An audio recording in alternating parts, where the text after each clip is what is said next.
Hey guys, it's Danny. Today we're gonna discuss about cutting Dendrobium canes.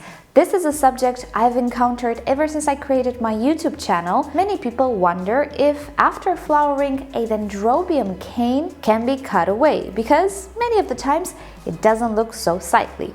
Now I think this question arises from the fact that we think the canes are actually stems. And they kind of are. But if you know orchids by now, you know they're special. So these canes are special too. They're not just flowering stems.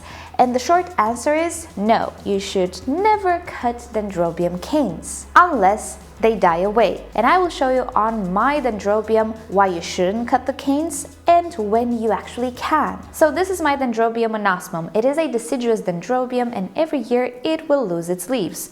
Perfectly normal with this type of dendrobium. However though, as years pass, you are going to end up with a whole bunch of bare canes. I can see how this orchid might not fit in the decor of a room, but here's why you should not cut live canes. First of all, on many species and varieties, they can rebloom. So even if they previously bloomed last year, they can create buds and blooms this year as well, as you see in my example here. And this is the cane this orchid produced last year. Second of all, even if these canes might look dead, they're actually not. They're just covered with dried sheets. They actually store water and nutrients and feed the new growth. Practically, the more canes you have, the more they will help and they will store energy for the new growth. And third of all, the new canes, the ones that will have leaves and will bloom, sprout from the base of the older canes. If you cut an older cane too low, then there will be no more available eyes for new growth to be produced. Therefore, in extreme cases, and if you overdo it, you can actually kill your orchid because you are going to cut the growing structures. This, however, doesn't mean that your Dendrobium orchid should have old canes forever and ever and ever.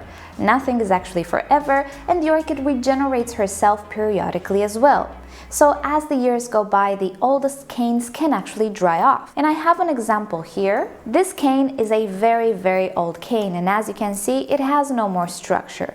It is shriveled, it has wrinkles, and you can see it's very papery and flexible. A live cane should not be like this, but it is inevitable that the older canes will eventually die off.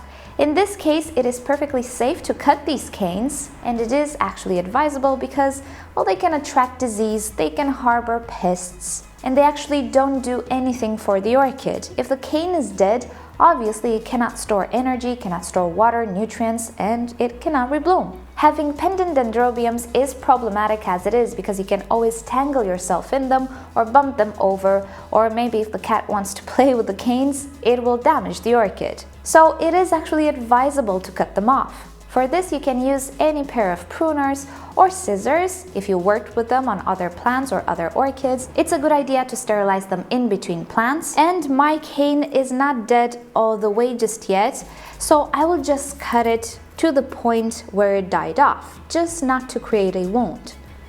So you just have to snip it off, and that's it. As you can see, there's nothing green here. It's yellow-brown. This cane is obviously dead. In time, this section will die off as well, so I will cut it when it's completely dry. And that is when it's okay and actually advisable to cut Dendrobium canes, no matter what type of Dendrobium you have. Alrighty guys, thank you so much for watching this quick vid. Hope you found it useful, and you know the drill. If you did, give it a thumbs up. If you hated it, give it a thumbs down. Subscribe to my channel for regular orchid videos, and don't forget to turn on notifications so you never miss a video. And with that said, I'll see you all tomorrow. Bye!